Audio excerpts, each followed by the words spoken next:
Hello friends, welcome back to true investor Odia. Friends, आपन आज जो जगह रोचंती जदि 10-15 वर्ष तले से जगह केमिति थिला आउ आज से जगह केमिति अछि जदि तुलना करिवे बहुत किछि फरक देखिया पई पाइबे। जोडी रास्ता नथिला रास्ता हो जाइथिबो, जोडी घर दुकान पत्र नथिला एसबु मध्ये हो जाइथिबो, जा पाखरे गाड़ी नथिला ता पाखरे गाड़ी थिबो। आउ फ्रेंड्स, एसबु चेंज जोगु आम देश रे भी चेंज होउची, देश ग्रोथ करची, आउ को मध्ये देश ग्रोथ करिवो। कारण जा पाखरे एसबु जिंस एबे नाही, आगु ता पाखरे जेते टंका इनकम करियारे क्षमता आसी जिवो से भी एसबु जिंस किनिवो।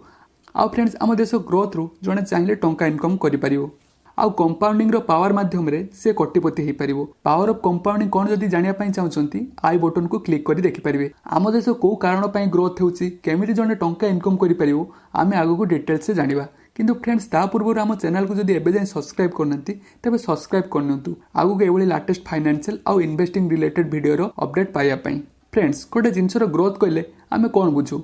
धरा जाऊ जने स्कूल पियोन पोस्ट रे अछि, तेतले से पियोन पोस्ट रु मास्टर पोस्ट को प्रमोशन पाइ जिवो, तेबे से लोकर कैरियर ग्रोथ बोली आमे कहि परिबा। सेहि भली बिजनेस पूर्व वर्ष जेते प्रॉफिट इनकम करथिला, जदि ए वर्ष पूर्व वर्ष अपेक्षा अधिक प्रॉफिट इनकम करिवो, तेबे बिजनेस रो भी ग्रोथ होउछि बोली आमे कहि परिबा। तो हम देश सेहि भली पूर्व वर्ष जेते इनकम करथिला, जदि ए वर्ष पूर्व वर्ष अपेक्षा अधिक इनकम करिवो, तेबे हम देश रो ग्रोथ होउछि बोली आमे कहि परिबा। तो फ्रेंड्स, हम देश इनकम केमिति करूछि? आम देश में जिते सब प्रोडक्ट आउ सर्विस तैयारी होउची, से जिनस गुड़िक आम देशर बा अन्य देशर लोक बिक्री करी देश इनकम करछि। आउ फ्रेंड्स, से प्रोडक्ट आउ सर्विस को किए तैयारी करे? जिते सब चाषी अच्छी बिजनेस अच्छी से सब तैयारी करती। तो कहवाई गले देश में बिजनेस माने आउ चाषी माने ग्रोथ रे प्रमुख योगदान देइथांती। गोटे देश जिते सब बिजनेस माने आउ चाषी माने थांती, आउ से माने जेते टंका मूल्यर प्रोडक्ट आउ सर्विस को तैयारी करती, ताकू देशर जीडीपी बा ग्रोस डोमेस्टिक प्रोडक्ट बोली कह जाए। आउ फ्रेंड्स, आम देश लास्ट 40 वर्ष रु एवरेज 15% कंपाउंडिंग भाव में ग्रो कर आसुची। गोटे जिनस मन रखिया पई हेबो, देश प्रति वर्ष 15% ग्रोथ करूनी। जदि 5-10 वर्षर एवरेज ग्रोथ को नेबा, आम 15% एवरेज ग्रोथ को पाइबा। कारण जेहेतु देशर ग्रोथ बिजनेस उपरे डिपेंड थाए, बिजनेस मानक पई को वर्ष खराब समय मध्ये आस्थाय, से माने पूर्व वर्ष अपेक्षा बेसी ग्रोथ करि पारंती नाही। उदाहरण, रिसेंट कोरोना टाइम रे आपण देखुथिबे लोक माने जेते सब जिंस कोरोना पूर्वरु किनुथिले, कोरोना टाइम रे किणाकिणी बंद कर देथिले। फଳରେ बिजनेस माने पूर्वरु जेते टंगारे जिंस तैयारी करथिले, कोरोना टाइम रे पूर्व वर्ष अपेक्षा कम जिंस तैयारी करथिले। किछि बिजनेस माने भी बंद थिले, तो सेही वर्ष देशर ग्रोथ मध्ये कम हो जाइतिला। एही भली परिस्थिति 2008 रे मध्ये देखिया पई मिलिथिला। फ्रेंड्स, ए सब समय शॉर्ट टर्म पई, लॉन्ग टर्म रे देशर ग्रोथ बढ़ी चलुची। आपण ता आम देशर जीडीपी ग्रोथ रिपोर्ट को एनालिसिस कले जानि परिबे। रिपोर्ट को देखले आपण आम देशर जीडीपी हिस्ट्री को जानि परिबे। देखंतु 1986 रे आम देशर बिजनेस मान आउ चाषी मान मिसी $252.75 बिलियन मूल्यर जिनस सब तैयारी करथिले। लोकंको किनिया शक्ति आस्ते आस्ते बढ़िछि, नुआ नुआ बिजनेस सब तैयारी हिछि, जीडीपी रो ग्रोथ मध्ये हि चलछि। 2021 रे $2,946 बिलियन मूल्यर जिनस सब आम देश में तैयारी होता। किंतु फ्रेंड, 2020 और 2019 को लक्ष्य कले जानि परिबे, देशर जीडीपी 2019 ठारू 2020 रे कमिछि। कारण कोरोना टाइम सेतेबेले थिला। सेबेले परिस्थिति 2008 और 2007 रे मध्ये हेतिला। किंतु फ्रेंड्स, लॉन्ग टर्म रे देशर जीडीपी बढ़िछि, आगु को मध्ये बढ़ुथबो। कारण फ्रेंड्स, आम देश गोटे डेवलपिंग कंट्री।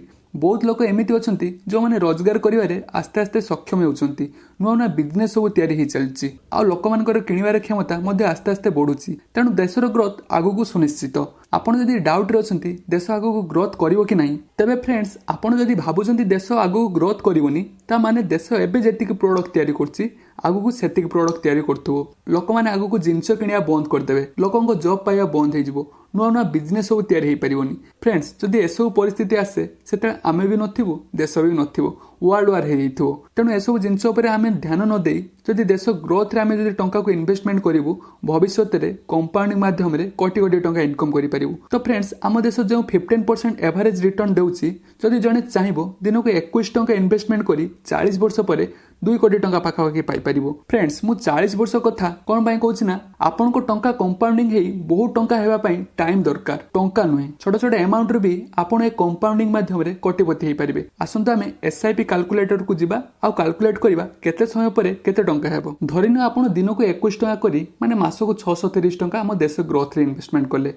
रिटर्न नेबा 15%, जोडा हम देश ग्रोथ रे मिलुछि, आ टाइम पीरियड नबा 40 वर्ष।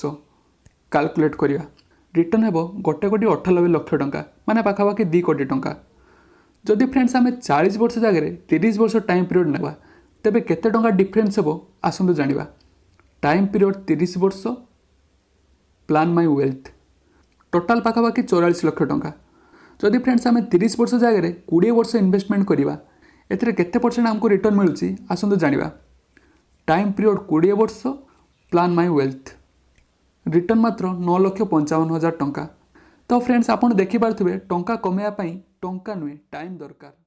से फ्रेंड्स आपन जेते छोट बेलू ये इन्वेस्टमेंट स्टार्ट करेंगे फायदा आपन सेते पाई परिबे। एथिपाई बेसी टंका नुहे आपन को पॉकेट मनी रू भी किछि किछि टंका इन्वेस्टमेंट करी आपन कोटिपति हो पारिबे। किंतु आपन को डिसिप्लिन और पेशेंस दरकार। ये सब फाइनेंशियल नॉलेज विषय रे हमको केबे स्कूल और कॉलेज रे पढ़ा जाय नाही, हेले हमको निजे ए सब जिंस शिखिया पई पड़िबो आ फाइनेंशियल फ्रीडम हमको मध्ये एथरु मिली पारिबो। तो फ्रेंड्स हमको ए टंका आम देश ग्रोथ रे इन्वेस्टमेंट करिया पई को जागा रे टंका इन्वेस्टमेंट करिया पई पड़िबो। आमको टंका देश ग्रोथ रे टंका इन्वेस्टमेंट करिया पई हेले गोटे इंडेक्स फंड बा इंडेक्स ईटीएफ रे टंका को इन्वेस्टमेंट करिया पई पड़िबो। तो इंडेक्स फंड बा इंडेक्स ईटीएफ रे टंका इन्वेस्टमेंट करिया पई हेले आपन गोटे डीमार्ट अकाउंट निहाती दरकार। जदि डीमार्ट अकाउंट आपन को पाखरे नाही तबे डिस्क्रिप्शन को जाई डीमार्ट अकाउंट लिंक को क्लिक करी अकाउंट खोली परिवे। तो ए इंडेक्स फंड बा इंडेक्स ईटीएफ रे आमे टंका इन्वेस्टमेंट कले आम टंका देश ग्रोथ रे योगदान देउथवा बिजनेस रे टंका इन्वेस्टमेंट हे जिवो। आ बिजनेस ग्रो हेले देश मध्ये ग्रो हेबो, आम टंका भी एथरे ग्रो हेउथबो। आउ आपण ए इन्वेस्टमेंट जेते लॉन्ग टर्म पई करिवे कंपाउंडिंग रो रिजल्ट सेते अधिक पाइबे। देश रे जेते सब बिजनेस अछंती देश ग्रोथ रे 50-100 बिजनेस ही देशर ग्रोथ रे प्रमुख भूमिका ग्रहण करती लाइक टाटा, बिरला, अदानी, रिलायंस। तो ये 50-100 बिजनेस रो ग्रोथ रे एवरेज को कैलकुलेट कले देशर ग्रोथ केमिति होउची जणा पड़िबो। तो ये 50टा बड़ बड़ कंपनी जे देश ग्रोथ पई प्रमुख भूमिका ग्रहण करती तांकु नै गोटे इंडेक्स तयारी हुए। से भली टॉप 30टा कंपनी रो बास्केट को नै सेंसेक्स इंडेक्स तयारी हुए। ए इंडेक्स को ट्रैक कले आपण हम देशर ग्रोथ रो हिस्ट्री को जानि परिबे।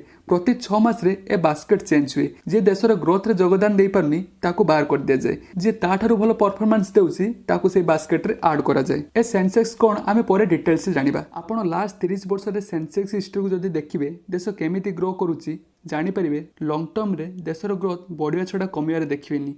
आउ जदी लॉन्ग टर्म पय हम देशर ग्रोथ रे इन्वेस्टमेंट करिवे आपण कोटिपति केमिति हेबे टिके आगुरु ए ज्ञान पाई पारथिबे। तो फ्रेंड्स स्टार्ट कर दियंतु आपन को इन्वेस्टमेंट आम देश ग्रोथ रे। डिस्क्रिप्शन को जाई अकाउंट खोली नियंतु। जदि फ्रेंड्स आपन को ए वीडियो रे किछि वैल्यू मिलि थाए तबे प्लीज आम चैनल को लाइक और सब्सक्राइब कर नियंतु। धन्यवाद।